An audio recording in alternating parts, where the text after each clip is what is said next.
राज्याचा अर्थसंकल्प आज सादर झाला। पाहूयात त्या संदर्भातल्या टॉप 9 बातम्या।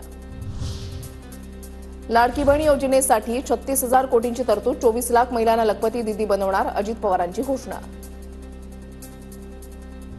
लाडक्या बहिणींना लगेचच 2100 रुपये देऊ म्हटलं नव्हतं, लाडक्या बहिणींच्या 2100 रुपयांच्या निधीबाबत दादांचं विधान।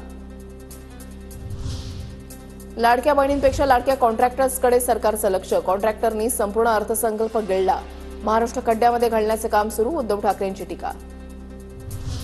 योजना सुरू ठेवण्यासाठी आर्थिक शिस्त गरजेची, लाडक्या बहिणींना एप्रिल महिन्यातही 1500 मिळणार, मात्र 2100 देण्यावर आमचं काम सुरू, लवकरच घोषणा होईल, मुख्यमंत्री फडणवीसांची माहिती। कोकणातील उल्हास आणि वैतरणा नद्यांच्या खोऱ्यामधून 54.70 टीएमसी पाणी गोदावरी खोऱ्यामध्ये वळवण्याचा प्रकल्प हाती, मराठवाड्यामध्ये सुमारे 2,40,000 हेक्टर क्षेत्राच्या सिंचनासाठी पाणी उपलब्ध होणार, अर्थमंत्री अजित पवारांची माहिती।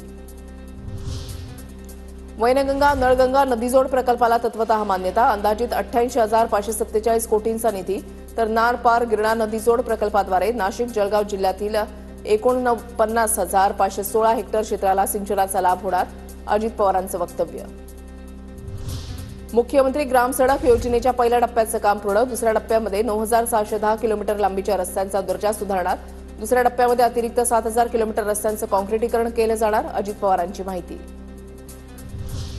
महाराष्ट्र राज्य मार्ग परिवहन मंडळाच्या 6,000 डिझेल बसेसचं रूपांतर सीएनजी आणि एलएनजी मध्ये करण्याची प्रक्रिया सुरू, नवीन बस खरेदीसाठी अर्थसहाय्य उपलब्ध करून दिलं जाईल, अजित पवारांची घोषणा। राज्याचा अर्थसंकल्प निराशाजनक, लाडक्या बहिणींसाठी 2100 रुपयांची घोषणाही नाही, अजित पवारांनी अर्थसंकल्प मांडल्यानंतर विरोधक आक्रमक।